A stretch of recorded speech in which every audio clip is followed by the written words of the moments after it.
విశాఖలో Wipro కంపెనీపై cheating case నమోదైంది. విప్రో కంపెనీతో 23 కోట్ల నష్టం జరిగిందని పల్సస్ గ్రూప్ ఫిర్యాదు చేసింది.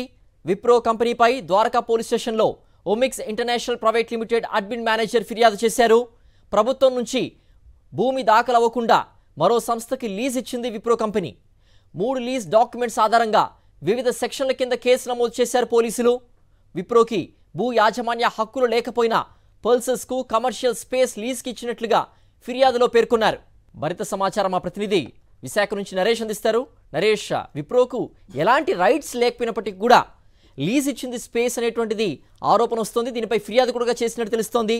పూర్తి అప్డేట్స్ ఏంటి?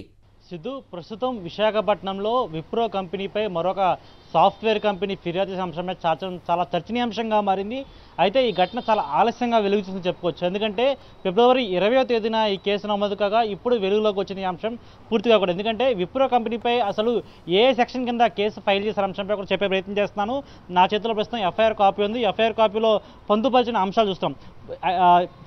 సెక్షన్స్ చూసుకుంటే 403, 405, 415, 417, 420 ఐపీఎస్, అదేవిధంగా 156/3 కూడా సిఆర్పిసి కింద వీళ్ళు కేసు ఫైల్ చేయడం జరిగింది. అయితే అసలు ఎందుకు ఇది అంత అర్థంగా నడుస్తుంది, ఎందుకు మరొక కంపెనీ విప్రో కంపెనీపై ఫిర్యాదు చేసిన అంశం కూడా వివరించే ప్రయత్నం చేస్తాను. విశాఖపట్నంలో ఐటీ సర్జీకి సంబంధించిన ఉన్న అనేక ప్రాంతాల్లో కూడా చాలా వరకు ప్రభుత్వం కొంతవరకు భూములు కంపెనీలకు ఇవ్వడం జరిగింది. అయితే అందులో భాగంగానే విప్రో కంపెనీకి కొంత భూమి కేటాయించిందంటూ అందులో భాగంగా అందులో 2nd ఫ్లోర్, అదేవిధంగా 5th ఫ్లోర్, 6th ఫ్లోర్, ఆ విధంగా ఎన్ని ఫ్లోర్స్ ఉంటాయో అందులో ఒక 3 ఫ్లోర్స్ను కూడా పల్సస్ గ్రూప్కి సంబంధించిన ఉన్న ఓమిక్స్ ఇంటర్నేషనల్ ప్రైవేట్ లిమిటెడ్ కంపెనీకి సంబంధించి కూడా 3 ఫ్లోర్లను లీజుకి ఇచ్చినట్లుగా ఈ లీజ్ అగ్రిమెంట్లో భాగంగానే వీరికి ఇష్యూ వచ్చినట్లుగా గుర్తించారు. అందులో భాగంగానే ద్వారకా పోలీసులను పల్సస్ గ్రూప్ ఆశ్రయించడం జరిగింది. అయితే విప్రో గ్రూప్ సంబంధించిన ఎటువంటి భూమి లీజు లేదని, అసలు భూమికి సంబంధించిన డాక్యుమెంట్స్ ఏమీ కూడా వారి పేరు మీద లేవని కూడా వారు మెన్షన్ చేస్తూ వారు తమను మోసం చేశారని, ఈ మోసం కారణంగా సుమారు 23 కోట్ల రూపాయలు తమకు నష్టం జరిగింది కూడా మెన్షన్ చేయడం జరిగింది.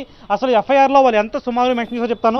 ఎగ్జాక్ట్గా 22 కోట్ల రూపాయల 94,02,254 రూపాయలు తాము ఈ విప్రో కంపెనీ ద్వారా మోసపోయామని కూడా వారు ఫిర్యాదులో పేర్కొనడం జరిగింది.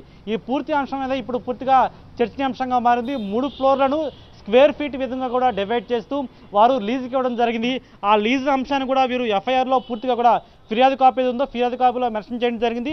దానినే పూర్తిగా ద్వారకా పోలీసులు ఆ ఎఫ్ఐఆర్ కాపీలో మెన్షన్ చేయడం జరిగింది. అయితే ఒక ఫ్లోర్కి సంబంధించిన స్క్వేర్ ఫీట్ కూడా 4,877 స్క్వేర్ ఫీట్ ఉండగా దానిని 38 రూపాయల 80 పైసలకు లీజుకి తీసుకున్నట్లుగా, అదేవిధంగా ఈ రూపాయలు కూడా 38 రూపాయలు కూడా ఒక్కొక్క స్క్వేర్ ఫీట్ తీసుకున్నట్లుగా, అదేవిధంగా మరొక 2 ఫ్లోర్లు కూడా ఈ విధంగానే 37 రూపాయలకు అదేవిధంగా మరోవైపు 5th and 2nd ఫ్లోర్ కూడా ఈ విధంగానే లీజుకి ఇచ్చినట్లు కూడా పూర్తిగా లీజ్ అగ్రిమెంట్ జరుపుకున్నామని, ఈ లీజ్ అగ్రిమెంట్ ఏదైతుందో దాని డాక్యుమెంట్ పూర్తి ప్రాసెస్ చేసేయడానికి సబ్ రిజిస్టర్ ఆఫీస్కి వెళ్ళిన సమయంలో కూడా విప్రో పేరు మీద ఎటువంటి లీజ్ లేదని కూడా, అదేవిధంగా విప్రో కంపెనీకి సంబంధించి ఎటువంటి భూమి లేదని తెలుసుకున్న తర్వాత పల్సస్ గ్రూప్ సంబంధించిన ఓమిక్స్ ఇంటర్నేషనల్ ప్రైవేట్ లిమిటెడ్ నేరుగా కూడా ద్వారకా పోలీసుల వద్దకు వెళ్ళి ద్వారకా పోలీసులు ఫిర్యాదు చేసినట్లుగా తెలుస్తుంది. సిద్ధు.